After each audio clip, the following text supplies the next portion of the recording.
बिस्मिल्लाहिर्रहमानिर्रहीम। अस्सलाम वालेकुम। उम्मीद है आप सब खैरियत से होंगे। आज मैं आपके साथ PHY 101 an introduction to physics का करंट पेपर शेयर करूंगी। 2023 की ये 2 करंट पेपर्स आपके साथ शेयर करूंगी ताकि आपको अंदाज़ा हो जाए कि हमारा पेपर किस टाइप का आएगा, कितने क्वेश्चंस होंगे। इंशाल्लाह आपके लिए काफ़ी आसानी हो जाएगी इस पेपर को देखने के बाद।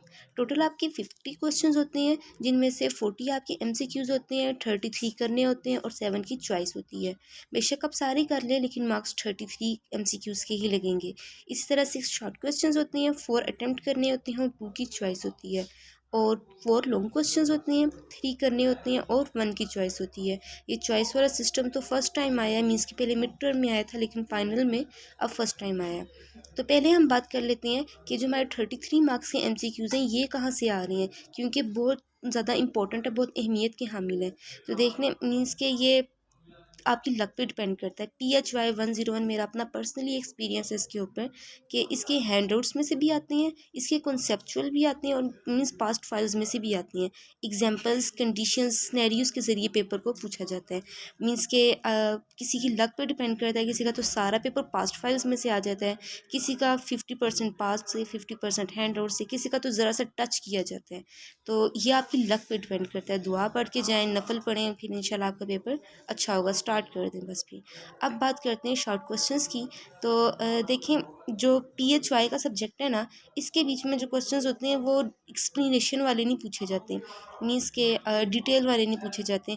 या एक सिनेरियो दे दिया जाता है और कहते हैं कि आपने मीन्स बताना है कि ये मतलब किसकी एग्जांपल है, ये किसका बेस्ट सूट कर रहा है, तो फिर आपने वो बताना होता है। या किसी के बुलेट पॉइंट्स पूछ लेते हैं, एग्जांपल्स पूछ लेते हैं और इंपॉर्टेंस पूछ लेते हैं, या डिफरेंस इंपॉर्टेंट है वो आ जाता है। और आपको पता है PHY के सब्जेक्ट में न्यूमेरिकल्स बहुत अहम है, जिसको हम बिल्कुल भी छोड़ नहीं सकते। तो क्वेश्चन की तरफ बढ़ते हैं। मुझे उम्मीद है कि जो मैं आपको टिप्स बता रही हूँ, अगर आप इनको फॉलो करेंगे तो इंशाल्लाह आपका पेपर बहुत बेस्ट होगा। क्वेश्चन नंबर 1 को देख लेते हैं। Do you think clock speed is slower than stationary time? Spelling इसके सही कर लीजिएगा, बस जल्दी जल्दी में ऐसे ही हुआ है। Question number 2, wave speed is the function of frequency, are you familiar with this? If we increase the frequency, then what happened to the speed of wave? Question number 3, देखें, ये बात ना आपको किसी ने भी नहीं बताई होगी। टोटल 30, 35, 40 क्वेश्चन होते हैं, जो कि मीन्स के इनकी लिस्ट बना दी जाती है और उनकी मतलब आगे कंडीशन लगा के, उन्हीं की वर्डिंग चेंज करके, क्वेश्चन चेंज करके सच्ची में कसम से वही क्वेश्चन पूछे जाते हैं, लेकिन हम स्टूडेंट्स पजल हो जाते हैं। आपने क्वेश्चन को 3-4 बार सही तरीके से पढ़ना है ताकि आपको उसका मीनिंग समझ आए और तब आप उसको मीन्स अटैम्प्ट कर सकें। अब क्वेश्चन भी 27 मार्क्स के हैं, इनकी भी कितनी वेटेज है, तो हम इनको भी बिल्कुल भी नहीं छोड़ सकते। 60 नंबर का टोटल पेपर होता है, जिनमें से हमें बहुत ज़रूरी है कि हम 35 मार्क्स यानी 50% मार्क्स लाजमी लें। क्वेश्चन नंबर 3 को देख लेते हैं। Magnetic field alert exert force or not while in the presence of charged particles.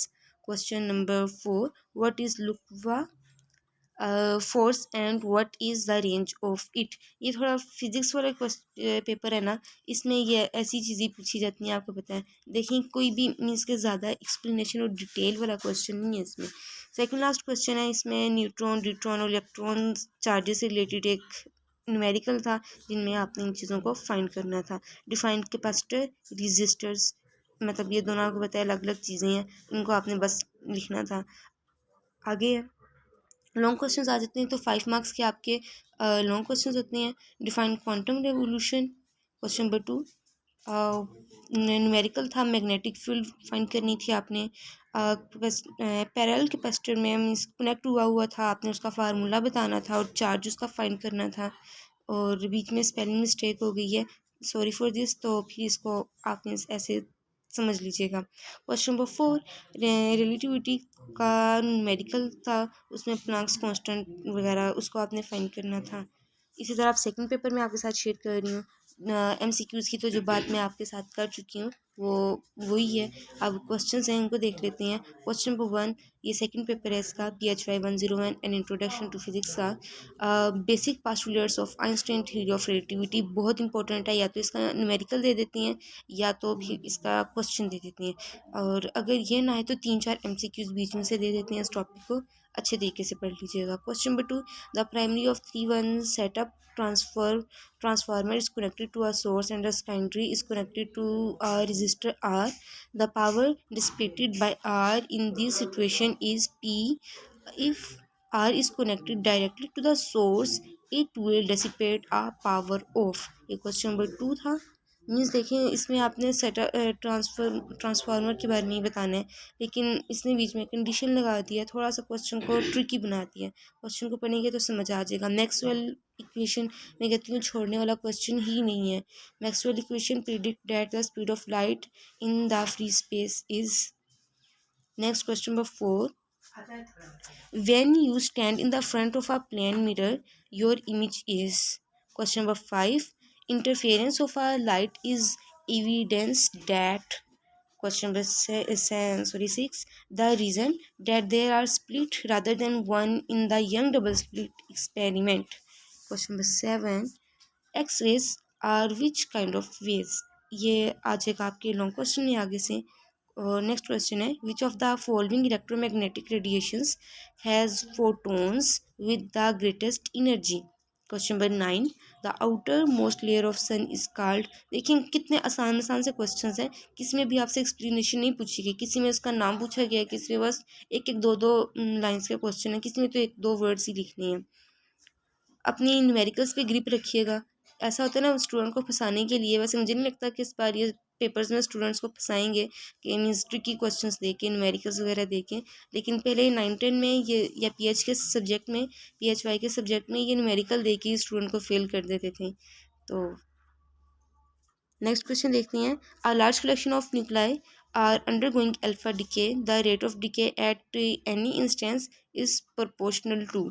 Question number 11, possible units of entropy are. Question number 12, an electron with k shell of atoms has principal quantum of. Question number 13, chlorophyll absorbs which kind of radiations? Next, in constructing a thermometer, it is necessary to use a substance that.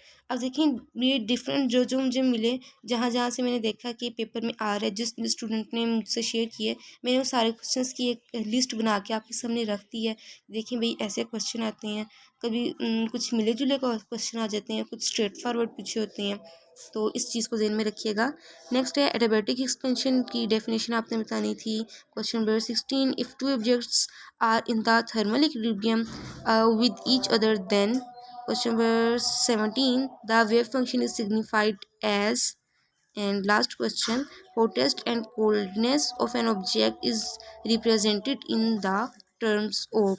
Objective पे grip रखिएगा, ना होने से होना बेहतर है। और मेरी आपको फेयर एडवाइस यही है, मैं हर एक बात में यही कहती हूँ कि आप जस्ट अपने हैंडआउट्स को देखें। अगर हैंडआउट्स होगे ना तो ये आपके लिए बड़ी आसानी होगी। मेरी तरफ से बेस्ट ऑफ लक। अपनी दुआओं में मुझे भी याद रखिएगा। नेक्स्ट वीडियो में मिलते हैं। अल्लाह हाफिज़।